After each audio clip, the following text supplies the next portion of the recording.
Hello and welcome to the Be Formless Flow Driven CEO podcast, where we are reshaping life, leadership and business from the inside out. And today I am welcoming from Sydney, so not far from me. I was about to say all the way. I'm not going to say that. Ruchi Motial-Suri, welcome to the show, Ruchi. Thank you, B. It is so exciting to be on your show and talk to you. You too. Did I actually get your name right then? You did? I pronounced it right. Okay. We had to practice a few times then, didn't we? I try my best. And I'm very conscious of ensuring that I get everyone's names right, because there's nothing worse when your name is pronounced. I've given up because I always say it's spelt and pronounced the same way, but I get all kinds of variations. So you've done well, B. Thank you. Thank you. Thank you. And we connected a few weeks ago and I really enjoyed that connection, and then the ability to have you on the show, because we've got a fair bit to talk about today in terms of the big word, which is culture. And there's so much culture that is just transactional. And I will talk to you a little bit about that, not just yet. What does culture actually mean? Because quite often culture is just thrown around like, this is what it means, when actually what is deep within it. You have had, after more than 30 years leading complex transformation programs, many already in crisis, Ruchi, you've discovered something unexpected, and that is organizations rarely break because of the strategy. They break because pressure changes how people think, communicate, and lead, which ultimately then can break the culture. That insight reshaped how you work, from delivering transformation to understanding the human behaviors that determine whether change succeeds or fails. And again, coming right back to culture, today through your company, which is Success Culture, I love the name, by the way, Ruchi helps leaders build the confidence, capability and self-awareness to navigate complexity without losing trust, culture, or purpose and performance. And there's a real interesting, I guess, duality there with purpose, performance, and then culture and how that sits within it all. And I'm looking forward to having that conversation. You blend neuroscience with decades of frontline leadership, and you believe the strongest organizations aren't those that avoid the pressure. They're the ones that learn to grow through it. And at the heart of your work sits a simple question, and that is, how do we build leaders and cultures to become stronger because of uncertainty rather than despite it? Yep. Tell us a bit about your journey, Ruchi, because 30 years is quite intense.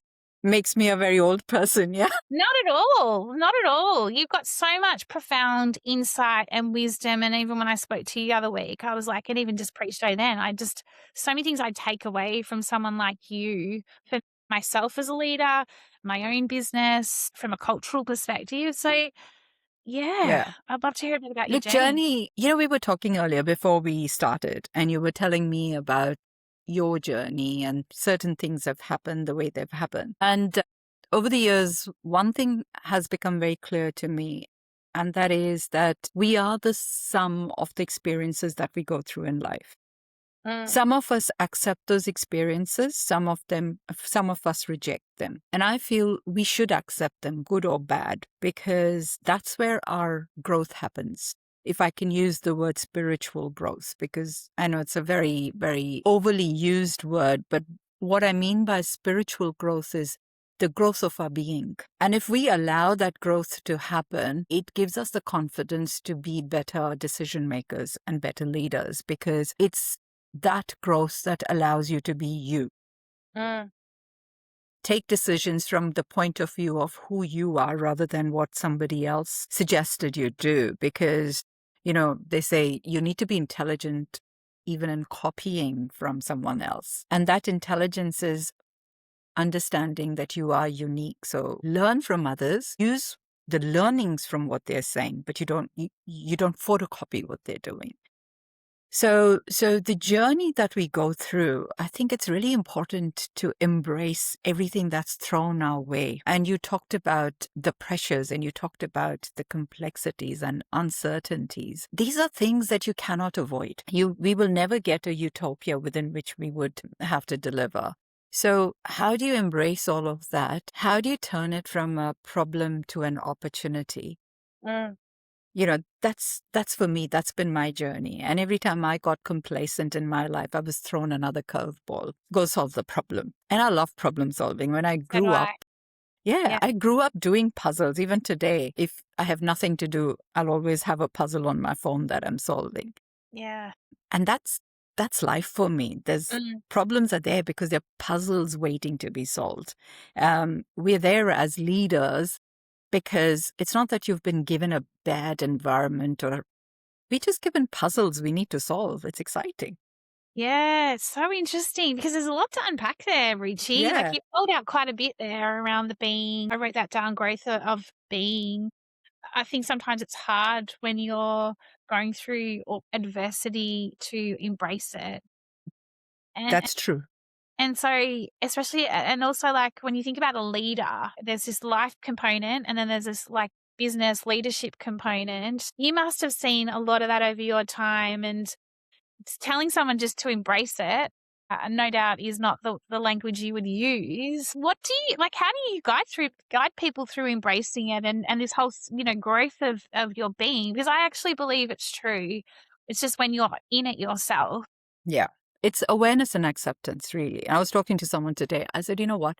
If I had to wrap up something, and there's a LinkedIn post I'm going to put out there soon. It's around awareness and action. So awareness of, I think the biggest gift we are given as human beings is the gift of awareness. Mm, So you're aware, and that's why you're conscious. And because you're aware and conscious, you are. Do you know what I mean?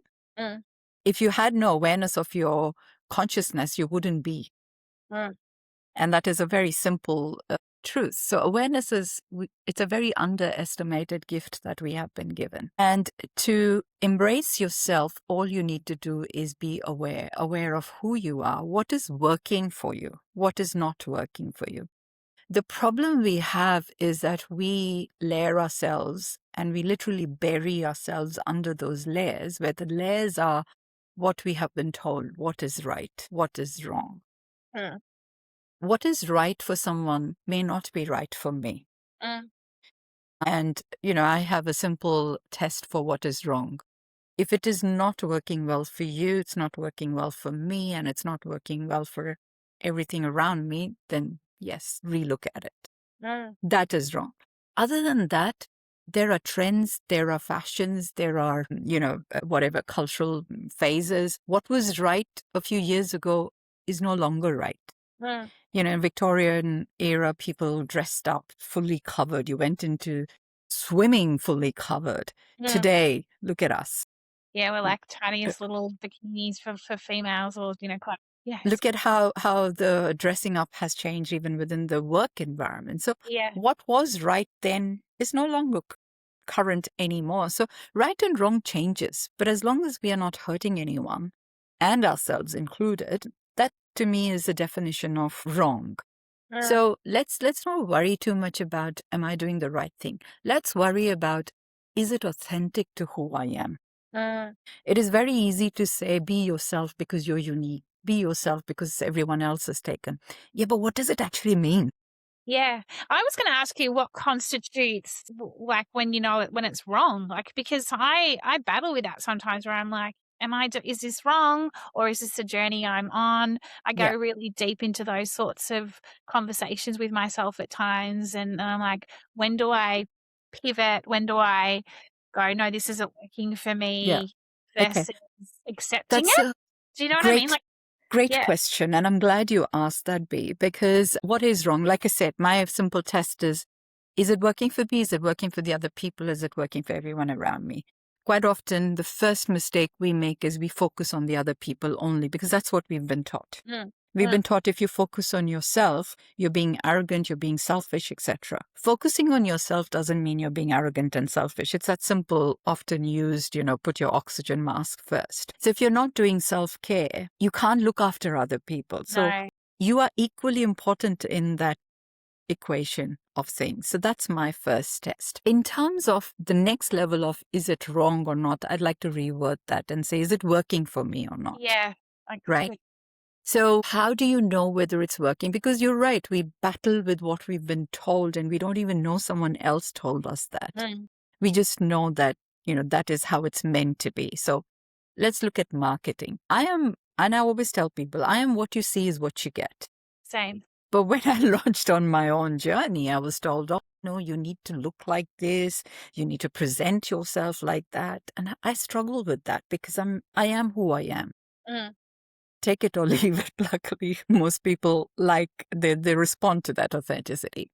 So be familiar or be accepting of who you are. And how will you know? It will become easy, whatever you're doing. If there's Effortless. friction and it feels difficult, then stop and think. The direction you're taking, does that fit in with your mindset and thinking? So there's a difference when I say it's difficult. A situation can be difficult, but you may be moving forward through that, cutting through that. Mm. Sometimes you don't even realize you are, right? Like you think you're just You don't. you're stuck in Exactly. the sand. Because my mum will quite often say to me, "You're growing so much." I'm like, "Am Yes. I?" Like, Yes. I'm like Yes. on the days where I'm like, here I am, 48, saying this, but it's true, right? Like, And at that point, where it's difficult, the situation is difficult, you have to look at evidence. What is the evidence that I've collected of being who I have been? Has this thing worked for me in the past? So the world can be telling you what you're doing is not the right way of doing it, but evidence has shown you that it's worked for you. yeah. So please go and embrace that evidence. Yeah, I love that. Such a good way to think about it, isn't it? And I Yeah. think for leaders in particular, like it's so important. You said to me the other week, and I actually went away with like just this like, because you said set yourself free, B. Yes, I don't even know if you remember that, saying that I to me. do. And Yes. I actually used it in a Substack post that very night because it was just like, oh my gosh, you've actually just gifted me with allowing me because I wasn't allowing myself. And it was just that moment of just set yourself free. And the minute you set Absolutely. yourself free, things can just change and open up. And I had another little situation yesterday where I was heading to the gym and the car park, the street was full of parking. And I was just like, just take a risk, drive up the street, like thinking, I'm going to, once like any other day, I would have been like, oh, I'm not going to get a car spot, doom and gloom. And I went, risk, risk, risk. There's an opportunity. There's an opportunity. Next thing I know, I'm driving up thinking, gosh, I'm really taking a risk here. I'm setting And my did you get a spot? there was a park right out the front, and I was like, this is uncanny because it was just the way I thought about it. I went into it going, well, if I don't take a risk, either way, I'm not going to get a car park. What if I take a risk? And maybe I Yes. will get a car park. And do you know what I mean? Like, it's just I'm so laughing. Do you know why I'm laughing? Because like, you're laughing. it's something my older son and I do quite regularly. So we compete with each other. Who's going to get the parking closest to the gate or door or whatever that may be. And here's how I've unpacked it. Yes, we use the word manifestation a lot. Okay, but Yeah. I've grown up in India. I come from the culture of yoga and yogis where manifestation takes centuries, not centuries, but years of, doing meditation and all, and then you start manifestation. But we use the term quite loosely. The manifestation for me comes, you could say I manifested the car park. But the simple thing is, again, awareness. When you're aware, you've gone looking for a car park. It's not that it just magically appeared for you. But the thing is, you were open to finding one. Yes, that's In the exactly past, it. you would have driven past it and not realized it was there, or realized once you'd gone past, you couldn't come back because by the time you came back, someone else would have taken it. But being open and being aware means now you can start noticing things that you wouldn't have noticed in the In the past. first place, yeah. And I And think that's that's how it. manifestation happens. Yeah, I love that. And it's also where the opportunities come, right? Exactly. Exactly. Because in the past, opportunity, as they say, opportunity comes knocking on the door. If you don't open the door, you don't have the opportunity. No. So again, that openness and that awareness is what will allow you to realize that knock is actually opportunity, not the Mm, devil. And so you'll open the good. door. Ruchi, tell So us a little bit about culture and success. And yes, you've had 30 years of experience in this space. Success has changed, or hasn't? Has it changed, or has it not changed in the amount of time you've been doing this and working with leaders? And what do you? I guess where my question is going is culture worse than ever, or is it like? I've always thought about the word culture in terms of what does it actually mean? Like I always want to go deep into it because I just think culture can be just framed here, Yeah. there, and everywhere. Like, what are you seeing at the moment in terms of where we're at in business leadership? Yeah. Good question. So, has it changed? No. As long as humans are alive, we will remain humans. So, there's a saying, you put two people together, it's like as soon as you have two utensils together, it is going to make a sound, Mm, right? true. So, you put a couple of people together, you will have politics because everyone thinks differently till you learn to overcome that. So, what is culture? Culture is simple for me, it's the environment. Mm, What is the environment that you're operating in? That's the culture. mm. How is it set in a organization of more than two people? And the reason I say more than two people is because each individual brings their own little piece, and yet we are saying now we want you to come together and homogenize into a single culture. So what is that? So generally, a really good culture would be, let's look at Australia as an example. Yeah, the multiculturalism within Yes. Australia. Mm. Together, we are all Australians. But under that umbrella of Australian, I can be an Australian Indian. Someone else can be an Australian, a Greek Australian, Yes, Italian Princess Australian, Anna. right? What is the culture then? What is the Australian culture? Australian culture is that we bring our individuality, but we bring it in such a way that together it becomes bigger than Mm, the individuals. mm. And that something bigger has got some level of homogeneity. Is that the word? Yes, I know what you're saying. Right? That becomes the culture. So what is the Australian culture? That is the Australian culture, right? It doesn't matter where we came from, and we bring our individualities quite proudly, and yet you sit under that umbrella. So a good work culture is that place where you're allowed to be yourself. Mm, Because innovation is only going to happen when you're allowed to bring your thought processes mm, into the workplace. And there is a way of working with your individuality so it can then be consumed into the larger organization in a way that the organization grows as well. mm, So psychological safety then becomes one of the first pillars of creating a good culture. mm, Because if I don't feel safe to speak up, then I can't bring my thinking. I can't bring my individuality. And if there is no process to collect my thoughts and make something else happen, my thoughts are lost. mm. So that the environment has to be such that A, I bring my thoughts, B, my thoughts are valued, C, where my thoughts are not relevant, they're respectfully put aside. Mm. So all of that together then creates high performing teams and high performing environments Yes, absolutely. where productivity happens. Do you think that leaders are at this point in time in a bit of a state's the wrong word?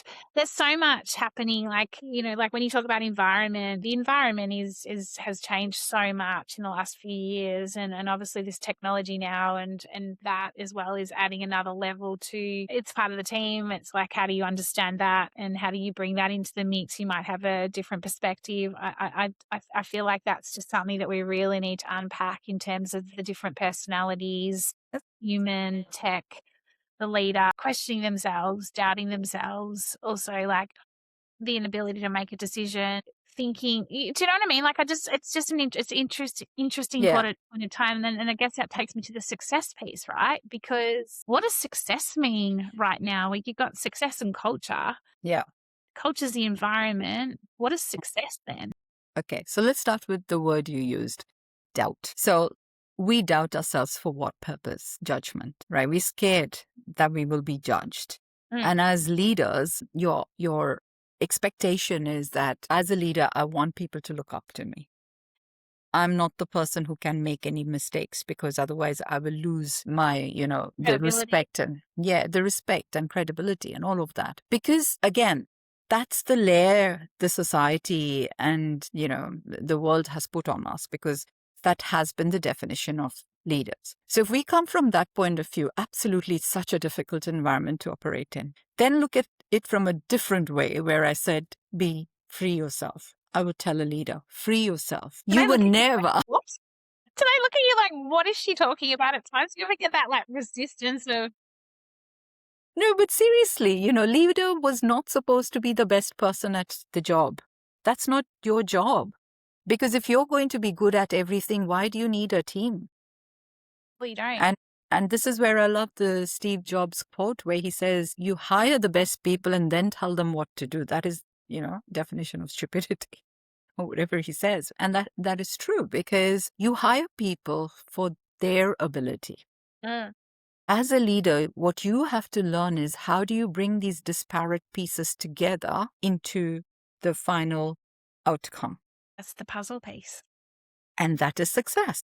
When you've solved the puzzle and you've built that, whatever the result of the puzzle was, that is success. So in an organization, we do strategy, we go hire people, we create our 90-day plans and our annual plans and whatever else is, we create our KPIs, all of that. But where we lose the plot is how do we then take our workforce and create it as a single unit that will deliver to all of that? Mm.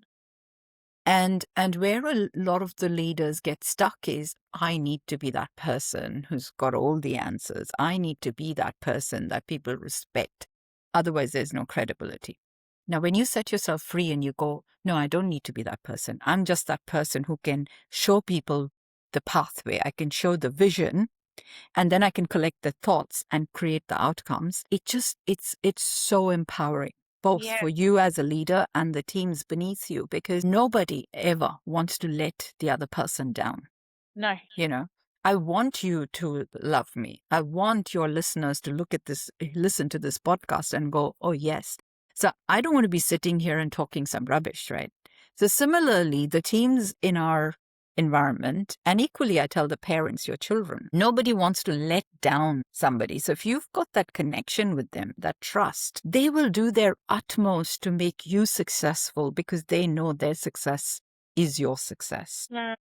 And if we can build that connection as leaders, my God, that will really, empower the teams, and you have no idea what that does to the productivity No, of an I agree with you. organization. I agree with you, and it is redefining what success looks like right now. In my opinion, It is redefining success, and it also is, more importantly, it's redefining the expectations from the leaders.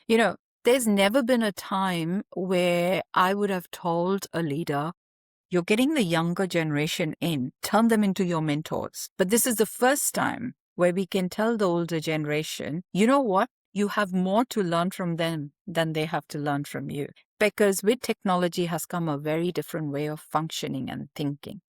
And for the older generation, which is where I belong, we are stuck in our old ways. Here's their opportunity. Here's the opportunity to free ourselves from the old way yeah, of thinking it's so true. and bring in the new guys and say, okay, you don't have the experience, I get it. But you know what? You're the digital natives. You've But got the evolution. The yeah. biological evolution has happened with your generation. Let me learn. How do you think? How do you listen? I mean, I'll watch my son, his uni lectures and stuff. He listens to his recordings on 1.5 speed and makes perfect sense to him. It makes no sense to me. Yeah, because it's going so fast, right? It's almost like they're looking at the puzzle differently to how we're looking at it. And so what Exactly. pieces of the puzzle are they finding Yes. that we may not necessarily have found? Yeah, it's like almost like when you're trying to fit it into Yeah. it's like that's not working. Also, there are algorithms, right? So when you do, let's look at a simple thing, a jigsaw puzzle. At least the way I would have done is I would collect all the colors and, the different patterns that you look at it and then try and put it together. Have the younger ones found a different way of doing it? It's the same pieces, but have they found a different way of thinking and different logic to apply so they can bring the pieces together quicker than I would have? And I think that's the change. That's the change. We have to acknowledge that, yes, they have. It's not that they're lazy. It's not that they're doing things because they don't care. It's just that they're more efficient than we were. Yeah. Because the digital age has shown them that efficiency, and they've got a system that works for them, and it works really well. Yeah, sometimes I get spun out how quick something can get. Like I'm like, how did you just put that in that tap so fast? Yes. Or and I'm like, Yeah. you know what I mean? Do you Yeah. get much resistance though, Ruchi, from the older generation of leaders? Like I'm 48. I wouldn't say that I'm a young leader. I'm certainly not. I've got a lot of experience. I've been always good at understanding the younger generation and using them as a mentor. Using's not the right word. You know what I mean? Like Yeah, yeah, getting underneath them, kind of going, "Hey, how are you thinking about this?" yeah. Because I always do learn. Like, do you get much resistance? Do you think there is this almost a bit of a is there a is there a disconnect at the moment There between is. Yeah, there is a disconnect. And again, the process of transformation is you don't tell anybody, you lead them down the path. So, as leaders, when you're building your teams, you're building your environments, if you sat there and started giving advice to people or started putting rules in place, nothing would work. You'd never be able to bring transformation. So, transformation is leading, and leading doesn't mean telling. Leading means I'll show you the path. I'll give you the reasons and you'll walk with me. That's leading. And that's the way to bring about transformation. So when I work with leaders and organizations, I don't tell them what to do. I will create the case and show them how guide to them? do it. Mm. Yeah. Yeah, it's guiding. Tell me a little bit about the younger generation of leaders, though, in terms of what do you feel like, as much as they're bringing such a different spin, into the environment and in a good way, there's still aspects, though, in my personal opinion, of that they have lots to learn also, and I think this is where the interconnection can Yeah. be Yeah. really beautiful if they're open to learning also. And do you know what I mean? Like it's like, rather than this hierarchy, top down, it's almost like this coming together. Yes. I kind of look at it like that.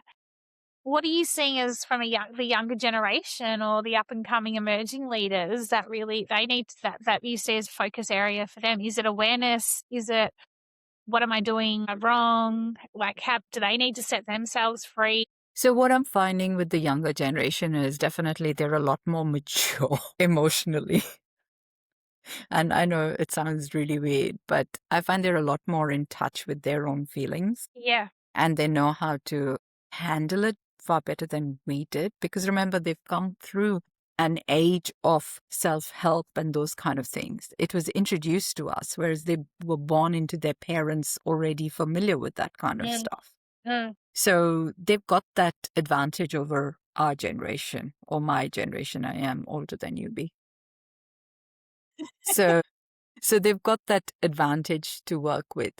What that then means is that on one hand, they have self awareness, but on the other hand, they are also critical of the other Yeah. people, a lot more critical than we are used to, because they will challenge us. They will say, Why? Huh? Are you sure? So the way you put it is it's coming together. I think that's really the right way to deal with this situation, because hierarchy will fail, absolutely fail, because they will challenge. Mm. Coming together, as in being collaborative, is the only way that works for them, because they know, a lot of the young ones that I talk to, they know where their shortcomings are, and their shortcomings are the experience. Mm. One of the things that I hear quite often is that, with remote working style that has become a norm now, the younger generation that's coming into the workforce is missing out on the experience of sitting next to somebody and just Yes, that learning through connection. osmosis. And this is the younger generation that will tell you that. They will tell you that, when you started, you were in an office environment sitting next to someone. When I'm starting from a remote place somewhere. It's not fair. Mm. So it's actually coming together and collaborating as equal partners, understanding that no one is perfect No. and there's going to be give and take. And I think if we can build those kind of environments, they'll be really, really powerful environments. Yeah, I agree. I want to throw a bit of an interesting, I guess, point into this. And you talked around spiritual and an overused word. I don't necessarily believe it's an overused word in business and in leadership, if I'm honest, in terms of, I think we need to bring more of it in there. And where I'm going with this is this energy. You and I spoke about pranic healing the other week, and Yeah. I wouldn't necessarily just say pranic healing as such, but this energy and this, what's the other word I was looking for? Soul, sorry. Yeah. So, like, I think that is critical in an environment, in terms of, it can't just be a really, if you think about like a stark, like, environment where it's rigid and it's a living, breathing system is what we need to think about when it comes to environment. It's no different to us as humans and the environment we have within ourselves. And you I also, love yeah, the sorry. question, B. It brings everything that I am together. Yeah. So the word that you used was system. Gosh, I wish we would understand that and use that more. The challenge we have in the world today is we become very specialized, which means we've stopped understanding that everything's a system, and A means a single system. So the old story about the elephant and the seven blind men, where the blind men said, "We don't know what an elephant looks like," and they were sent off to the zoo to go touch and feel the elephant, and everyone touched a different body part and came back with a different description of elephant. So that's what specialization does, because I'm specialized in the tail of the elephant and I think all of elephant is Yeah. just the tail. I'm specialized in the tusk of the elephant and I think everything is the tusk. But it's only when you put it all together that you get the one system that is an elephant. Now, when you bring in systems thinking and lean methodologies, you can really become efficient in the workplace. And humans are a system, and the environment is environment, all of that is part of a system, right? So, and I've grown up, like I said, in India, and I was taught my religion, being a Hindu, in a very scientific way. You talk about soul and energy and pranic healing. And science means I'm also my graduation was physics. And I absolutely Chemistry. loved the quantum. No, I hated chemistry, Oh, but did you? quantum theory. Yeah. Yeah. So when you put all of that together, my net everything is actually covered by Einstein's theory of relativity. E equals mc squared. So when you move at the speed of light, you and I are no longer just body, we are just energy. The mass converts into energy, right? And you go through Newton's laws of motion and all of that, and you realize we're really just energy particles. And there are concepts of soul and spiritual and all of that, and I don't want to go too deep into it. But the point is that in today's world, we have the freedom to be who we are, authentic. And if we can accept that freedom as a gift, that's where that spiritual soul element comes. No one is going to question you on who you are as long as you're getting the right results without hurting anyone else's sentiment, right? And when you can be authentic to who you are, you because friction is less, you're expending less energy. It is easy. That means you're more productive and you're enjoying the journey because it's easy, right? So what does soul mean? I really don't have an answer.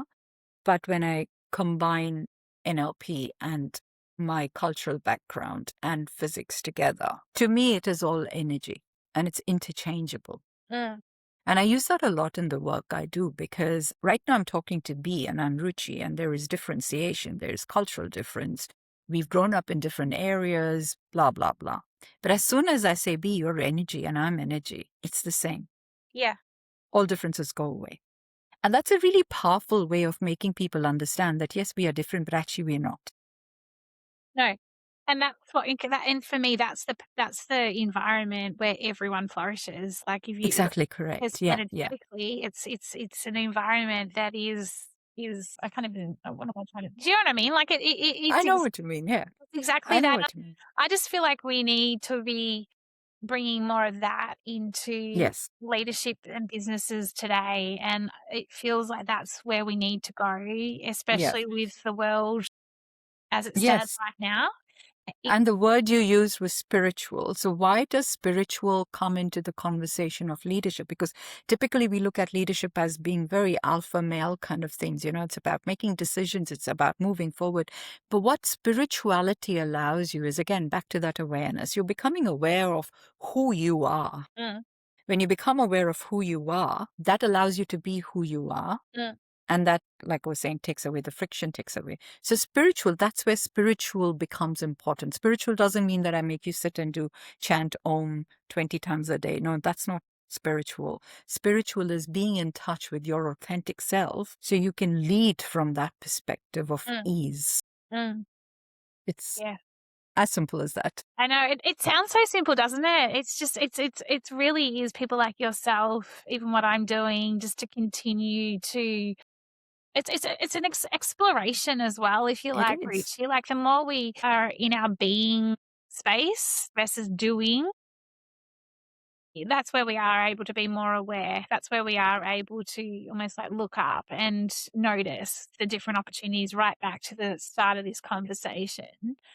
I have two final questions for you. If I guess for me, I want to come back to success again in terms of, do you think the word success is a word that can continue to evolve based on everything we've been talking about? I mean, I know your business is called Success Culture, right? Like it completely. Like, do you think the word success is almost at the moment a little bit stuck in the word success itself? You're obviously not at all. But if we use success, like in business, as just like, what does success look like? Like, does it need to be, if I guess my question is, does the word success need to be set free also? No. The reason I say no is because there has to be a bit of a competition. There has to be a bit of Oh, I tension like and, this. This is well, good. Yes. right? Yeah.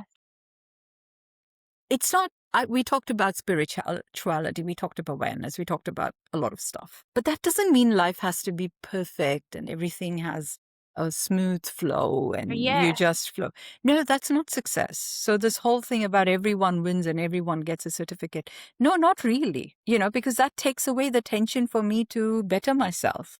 Yeah. And, where we started was difficulties come to you, and those are opportunities, because unless you learned problem solving, you won't get to the end of your puzzle. And getting to the end of the puzzle without any collateral damage is my definition of success. So unless I have that vision of I need to solve the puzzle, where am I going to get the motivation of breaking through that, collection of my puzzle pieces and coming up with an efficient algorithm and finishing it? Now imagine the same puzzle is given to two people, and the competition is not just about finishing it, but who finishes it faster. That brings in even more excitement. So yeah, there's nothing wrong with these things. I think it's great.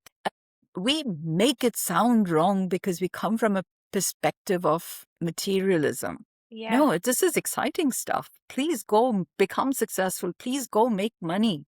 Please do, because economy makes the world run. Mm. Where it becomes negative or unresourceful is when you start defining success at the expense of something else. Yes. So success by itself, exciting. Please go get more of it. Success at the expense of, that's where the problem is. Money at the expense of, that's where the problem is. At whatever it takes. That's I love this response. It's really it's a great way to shape, because it's something that I've been thinking a lot about, and you've just put it different, because we do. I sometimes go, I'm a competitive person. I have a competitive spirit. If I didn't have it, Of course you do. How yeah, else are you going to grow? well, totally. I mean, nature is competitive. Do you know what I mean? If you look at nature, the mother, that is competitive. Otherwise, how else would evolution happen? We would still be monkeys or apes or Homo sapiens or whatever the technical term is. But nature is competitive. It says, I'm going to delete the gene that is not being used. I'm going to be ahead of the curve and I will create new brains. That's why you've got the younger generation that is a digital native and they think differently to us. Yes. In such a short span, evolution's already happening. Nature's not saying, I need to create an equal workspace for everyone, no matter what. Nature's saying, no, whoever goes fastest gets the life. Yeah, it's so good. Ruchi, I was going to ask you another question, but I'm not. I'm going to let you. What would be one, if you do have any other words of wisdom that you would like to share as parting ways to to the listeners, all the listeners out there? I completely forgot to say hello to everybody. I'm saying hello at the very end. Whatever goes on this pod. Hello, everybody. Hopefully you're really I know you would be really enjoying this conversation. What would for any if I had to give someone advice, first of all, I try not to give advice, but then I end up giving lots of free advice anyways. The words of wisdom. Let's leave that with more highly evolved people. What I would suggest, based on my experience, is awareness is the biggest gift that we can give somebody. So yes, there's a lot of do's and don'ts that we are given by the society, by the materials we read. All of that is great. However, remember, it worked for somebody else doesn't mean it works for you. Yeah. So always be aware and keep collecting evidence of what is working for you, what is not working for you. How will you know whether it's working for you? You could be in a difficult position, but you'll find your movement forward is easier than somewhere else. So when you find that ease, that means it's working for you. So start collecting evidence and don't shy away from taking decisions that align with your authenticity, because we live in a time where we are lucky, I think, where we can be who we are without being challenged or judged. So that, yes, it is a complex environment, but then look at the opportunity. When before could we say, oh, you know what? I am who I am. I'm going to rock up in my t-shirt and shirt and I'll still be the CEO of a company. So we live in a world full of opportunities. So don't shy away from who you are. Just use it, be aware and just work what's working for you. Collect evidence. Amazing. Ruchi, That's such a great conversation. Thank you so much. How do we find out more about you? You're about to put an article, shortly. I won't say about. I'm best found on LinkedIn. So Yeah. anyone who would want to get in touch with me, please connect via LinkedIn. I do have a website, which is, again, continuously evolving. Isn't it always, like I'm the same? I noticed my About Us page on Google the other day. I was like, that's from like the website 3 years ago. What like I need to change the back end here. Like That's it. it's always It evolving. is. This It's a isn't living about, thing. it's a living thing. It's about being your authentic self. I'm like, Yes, okay, yeah, I need to fix that. Yeah. absolutely. So yes, please do reach out to me via LinkedIn. My name is on the screen. So there aren't many of me. There's just one with that name. I love it. Thank you so much. I loved this Thank you, Bea. conversation. And namaste, Ruchi. Beautiful. Thank you. Enjoy your afternoon. And thank you. I can't wait to get you back on at another point in time to have another enlightening conversation. So thank you. Thank you for the opportunity, Bea. I've loved talking to you. Yeah, me too. Thank you.